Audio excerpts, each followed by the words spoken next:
सबसे बड़ा मुद्दा यह है कि देश में लोकतंत्र की हत्या की जा रही। विपक्ष के सांसद जो हल्ला कर रहे थे वो भी, और जो शांति से बैठे थे वो भी, और जो सदन में मौजूद नहीं थे वो भी, तीनों कैटेगरी के लोगों को जो है सदन से निष्कासित किया गया, निलंबित किया गया, और बाद में संशोधित कर रहे नहीं साहब ये नाम गलत जुड़ गया। ये काम थोड़ा ही है सदन के स्पीकरों के, चाहे वो अपर हाउस के हों चाहे लोअर हाउस के हों स्पीकर, भाई चाहे लोकसभा अध्यक्ष हों और चाहे राज्यसभा के अध्यक्ष हों, ये उनके पद के अनुरूप नहीं है। जहाँ तक किसी सांसद ने जो है उनकी जो मिमिक्री की है उसके संबंध में जो महामहिम महोदय का कहना है कि मेरी जाति का अपमान हुआ, मैं भी जाट जाति से ही हूँ, मैं भी किसान का ही बेटा हूँ।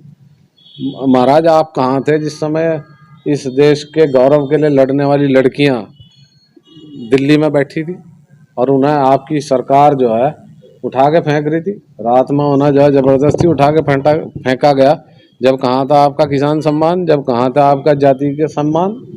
एक 2 पैसे का गुंडा जो है वो लड़कियों के मान सम्मान के साथ खेल रहा था, जब से 25 साल पहले तक स्कूटर और मोटरसाइकिल चोरी कर रहा हो, उसे बचाने में एक प्रदेश की सरकार और केंद्र की सरकार लगी रही। कहाँ थे आप महामहिम जी? सवालों के घेरे में तो आप भी हैं।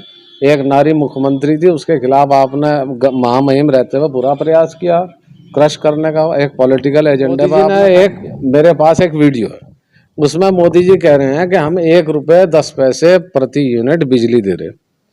जहाँ तक मेरी जानकारी है 1 रुपया 31 पैसे प्रति यूनिट जो जल विद्युत परियोजना है वो लागत है, और ये बिजली दे रहे आम उपभोक्ताओं को, चाहे मैं हूँ चाहे आप अपने घर का मीटर बिल चेक कर लियो, 7 रुपये और 8 रुपये। उस पर 30% का प्रस्ताव इन्होंने बढ़ाने का आ गया, अखबार में आपने पढ़ा ही होगा। पिछले साल नियामक आयोग ने इस देश के ट्रिब्यूनल के तमाम जो नियम उन्हें उल्टा पलट के उन्हें उसमें डस्टबिन में फेंक के 1 साल में 3 बार रेट बढ़ाने की अनुमति उत्तराखंड नियामक आयोग ने दी। किसके दबाव में दी?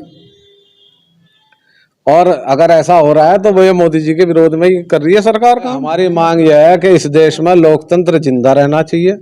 ये जो सरकार आई थी 2014 से लेकर आज तक, ये महंगाई के, बेरोजगारी के खिलाफ आई थी, और ये 30% जो बिजली का रेट बढ़ा रही, वो ये पर्याप्त सबूत है कि इस सरकार का महंगाई से, भ्रष्टाचार से, बेरोजगारी से कोई लेना देना नहीं है। रुड़की के कांग्रेस जन कल को जो है देहरादून इस मुद्दे पर जो हमारे सांसद निलंबित किए गए उसमें महामहिम राज्यपाल के घेराव में अधिक से अधिक संख्या में शामिल रहेंगे, और रुड़की कांग्रेस जनता की समस्याओं के लिए, जन मुद्दों के लिए सड़क पर रहेगी। ये हम आपके माध्यम से यहाँ रुड़की की जनता को आश्वस्त करना चाह रहे हैं कि हमने, चाहे रामपुर रोड का मसला रहा हो रुड़की कांग्रेसियों ने, चाहे आज़ाद नगर वाली रोड का रहा हो, चाहे जल भराव का रहा हो, हमने लेके SDM से लेके इस प्रदेश के मुखिया तक को ज्ञापन के माध्यम से, विरोध प्रदर्शन के माध्यम से हमने अपनी बात रखी है, और आगे भी इसी तरह रखते रहेंगे। अगर मैं यहाँ कुछ बोल रहा हूँ और आप मेरी वीडियो बना रहे तो मैं दोषी होऊंगा कि वीडियो बनाने वाला दोषी है? पहली बात।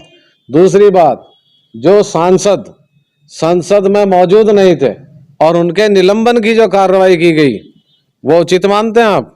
अपने कर्तव्यों के प्रति जो है स्वच्छ निर्वहन है वो? मैं तो मानता नहीं।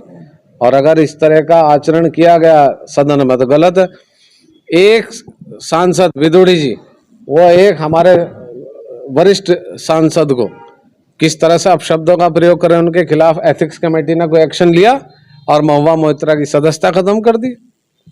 150 सांसद आपने निलंबित कर दिए, कोई तुक है आपका?